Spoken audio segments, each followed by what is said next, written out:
Hey everyone, it's Mike. It's Friday, November 20th, 2020, and I wanted to cover some clown news today. I would like to thank Steve for passing along some of these articles. I'm currently recording a new song, and I'm hoping to have it out within the next month or so if my uploads are fewer than usual, that's the reason. Now, before I get into the media articles, I wanted to comment on what's going on with the election. When I did my video on the 3 9/11 events for this year, I pointed out that the first presidential debate on September 29th was the third 9/11 event, and that was a tip-off that the election process was going to be a total fiasco. And I think we can all agree that it is exactly that, a fiasco. The controllers continue to jerk the chains of those who cannot pull themselves out of the left-right paradigm. It's important to understand that everything that's going on was planned to happen. It's the old tried and true problem, reaction, solution. The controllers created the problem, which is election fraud, which, by the way, as I mentioned in the show with John Neems, has been with us since the beginning of time. Then there's the reaction, which is people becoming irate, which is the case with the Trump supporters. And then the solution will be online voting in the near future. I mentioned in another video that I suspect online voting will be implemented as early as the 2024 election. They will convince people that aside from being convenient because you can sit on your duff and tap keys, they will tell us that online voting will be a more secure and tamper-proof process. So the premise will be that the probability of fraud will be significantly reduced. That will be their storyline. The reason I believe they want online voting is because it will eventually lead to a consolidation of the election process across the world, which will set the table for a one-world government. And then, at some point, there will be no more elections as the technocracy is firmly in place and they no longer need to appease the subjects, which would be you and me. The bottom line is this: everything that is happening is orchestrated. It's all scripted. This election nonsense was always in the pipeline, and they told us when they encoded the September 29th debate with 9/11. They told us that chaos was to follow, and it happened. Coincidence? I think not. Over the past 50 years or so, the presidency has been degraded to the point of comic book stuff. With Trump, the controllers gave us a TV personality because that's what the collective brain power of our country has earned. If it's Biden going forward, we have a 78-year-old guy with what certainly appears to be the onset of dementia. What is being signaled to the masses is these people are not in control.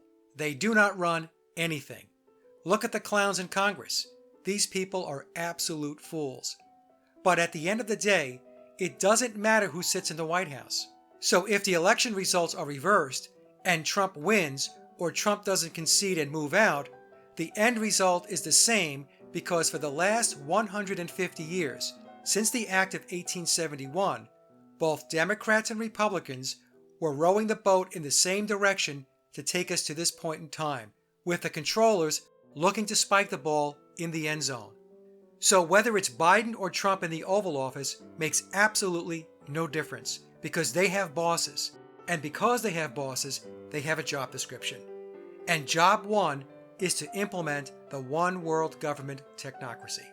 So again, folks, this is a spiritual journey first and foremost. Do your inner work and connect back to spirit.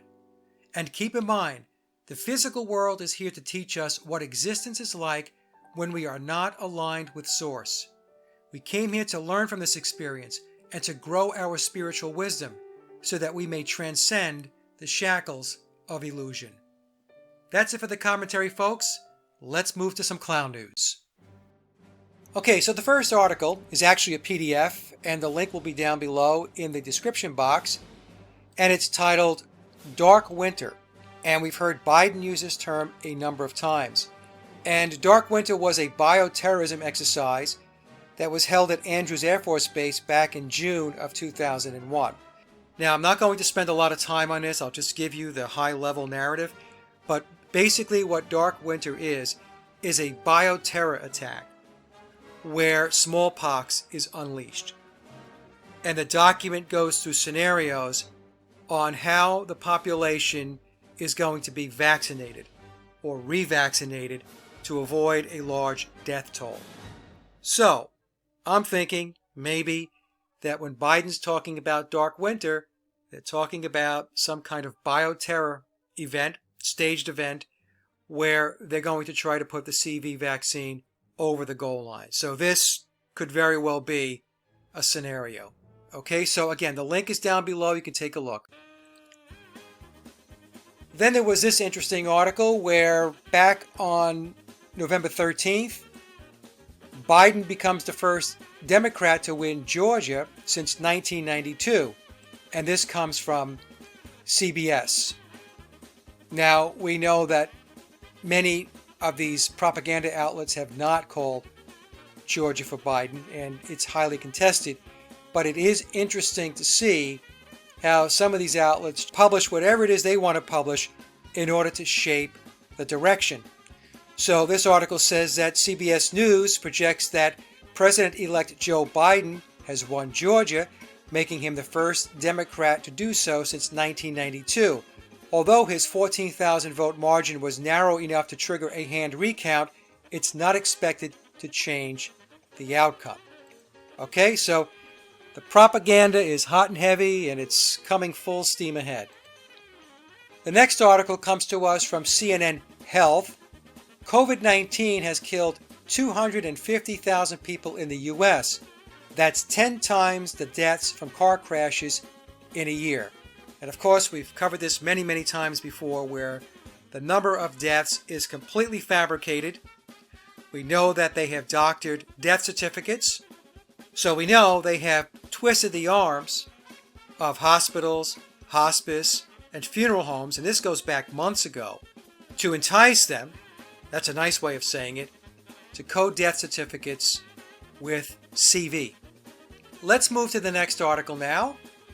And this one is from a while back, from October 22nd, 2020. But the reason why I wanted to include it is because it is tied to the dark winter PDF I just showed you. So back in October, Biden was predicting a bleak future with 200,000 more people dead from coronavirus.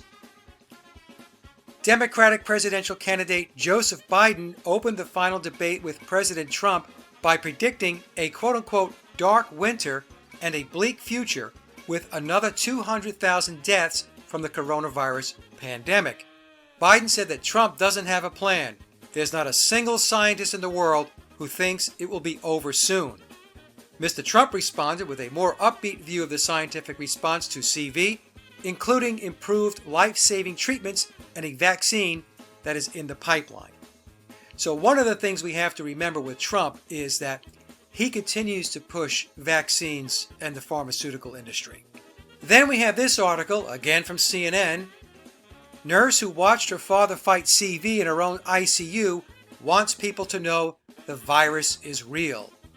So they still have to go out of their way to try to convince people, because there are people out there that are not completely sold on the vaccine. In fact, I'm going to show you an article where the black community is not sold on it at all. So that's why we get these types of articles. Bridget Otto is sounding the alarm over why people should still care about the ongoing pandemic after her own father ended up in the intensive care unit with CV. Bridget Otto, a nurse in Iowa City, Iowa, has been caring for CV patients since March. When her own father got sick at the end of September and spent weeks in the ICU, the pandemic became even more personal. He was an active farmer.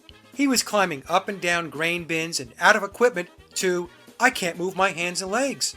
And it's just a result of being on a ventilator for 4 weeks, sedated and paralyzed and not moving. Otto said that he's still on oxygen support and he's recovering steadily, but that's not the case for all of her patients. I just want people to know that there is a real, true suffering out there, and it is a direct result of this virus. It's not if you will be affected someday, it's when. Very interesting. Not if, but when. Okay, so let's move to the next piece. And, well, we've got our friend Fauci back, and he says the average American could get vaccinated against CV as soon as April. I would take the vaccine. Dr. Fauci, the nation's leading infectious disease expert, who has guided the U.S. through the pandemic, projected Americans could expect their first doses of an approved CV vaccine as early as April. Frontline, I love that term, frontline, healthcare workers are expected to get their first doses by the end of December or early January. Folks, only a fool would have this stuff injected into them. After prioritizing people at risk of infection or severe disease, the healthy general population can expect its first doses of a vaccine starting in April and through July if all continues on track. If most of the population is vaccinated by summer and fall, people can start looking forward to returning to pre-pandemic normalcy. Okay? So there you go. You're not going to get your life back until you allow us to stick you with a needle. And then the article goes on to say that you can start talking about this umbrella or blanket of protection on society that would diminish dramatically the risk of a person being exposed or even being infected. Then he goes on to say, when so many people are protected, that's when you get into real herd immunity. And they keep using the term herd, as in sheep. But to get there, resistance to vaccines must be addressed, particularly among people of color who have a historic distrust of the nation's medical system. Gee, I wonder why. Polls show that among racial and ethnic groups, Black Americans are the most hesitant to get a vaccine once one becomes available, and their skepticism is rising fast. In one September survey, only 32% of Black adults said they would get a vaccine, down from 54% in May. Okay, so there you go. Dark winter, 200,000 more deaths. We have to get everybody vaccinated. The Black population could be problematic. The next article comes from a website called Vaccine Impact, and it's titled, Did a Military Experimental Vaccine in 1918 Kill 50 to 100 million People, and blamed as the Spanish flu? So, did a vaccine experiment on U.S. soldiers cause the Spanish flu? The 1918-1919 bacterial vaccine experiment may have killed 50 to 100 million people. The article goes on to say that the Spanish flu killed an estimated 50 to 100 million people during a pandemic. What if the story we have been told about the pandemic isn't true? What if, instead, the killer infection was neither the flu nor Spanish in origin? Newly analyzed documents reveal that the Spanish flu may have been a military vaccine experiment gone awry. In looking back on the 100th anniversary of the end of World War I, we need to delve deeper to solve this mystery. And again, I will leave the link down below, and everybody can go take a look. Okay, so we know that Pfizer announced their CV vaccine on November 9th, which is 9/11. No surprise there. And this article is titled, Pfizer Coronavirus Vaccine Volunteer Describes Side Effects, Urges Others to Get It ASAP. So let's take a look at what this knucklehead has to say. A Pfizer CV vaccine volunteer in Austin, Texas, told Fox and Friends about his experience in the clinical trial, urging others to get it as soon as you can. The company reported that its vaccine has been found to be 90% effective against CV, with more than 43,000 people being tested around the world. Upon hearing the positive results, Glenn Deshields, who volunteered for the trial after seeing it on the news, tweeted, "My granddad told me that one of his first memories was of bells ringing to mark the end of World War II. If true, this is that kind of moment. I am honored to be a part of this trial." So they're trying to equate it with World War II. The greatest generation. Right? See what they're doing there? Anyway, he told Fox and Friends that he is certain that he got the vaccination and not the placebo because he showed antibodies after getting the second injection. So this noodlehead doesn't even know if he was really vaccinated. Unbelievable. I had some side effects, a lot of injection site pain. I haven't had CV, so that's a good thing. He admitted that the side effects after the first shot was a little more severe than I thought. Basically, I had a headache and a lot of pain, injection site pain, maybe 3 to 4 days. The second one, it was similar, but it was much more muted. it wasn't as strong. I think I took some Advil, and they basically cleared up. He thinks he took Advil, he has pain, and he doesn't remember? I mean, you just can't make this stuff up, folks. You really can't. So, this dummy recommends people get it as soon as possible. I talked to my doctor. He said there's differences in how this one works, but in the end, it's still just a vaccine, and people shouldn't be scared of it. So, let's read that again. The doctor said there's differences in how this one works. Now remember, there's folks out there that have researched this vaccine and said it is an RNA vaccine, which can alter your DNA. So I think there might be a little truth bomb in that sentence. Okay, let's move to the next article. And, oh, Joe's back. Biden hits Trump for refusing to concede. Says national mask mandate discussed with governors. Okay, so let's page down. President-elect Joe Biden is taking aim at President Trump for refusing to concede the election and stalling the transition between administrations.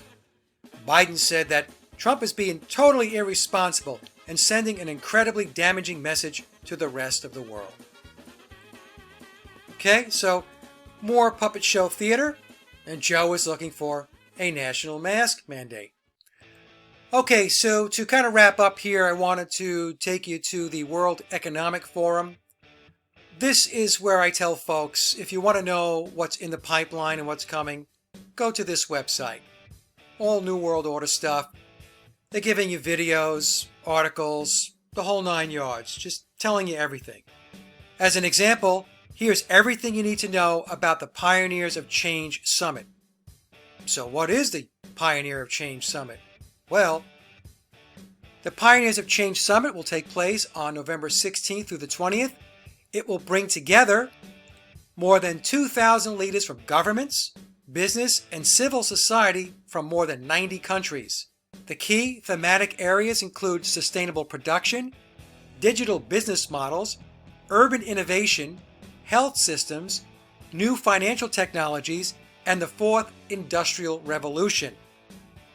The article goes on to say that 2020 has confronted us with so many changes in such fundamental ways that we all aspire to return to some form of normalcy. But the CV crisis has also illustrated that there are real alternatives to our established ways of doing things, and it has accelerated the spread of many innovations driven by people and companies that have seen an opportunity to do things differently. Okay? So this, my friends, is the Great Reset, and this is what it's all about. And I just refreshed the page, and we can see here that an expert explains how to turn industrial carbon emissions into building materials, how to follow our bold actions for food as a force for good, how CV-19 is changing the economy, and what we can do about it.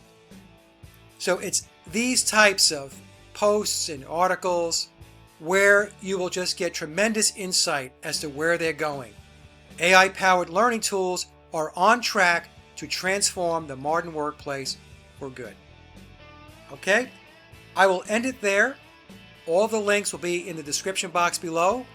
You guys have a great day, and the comment section is open.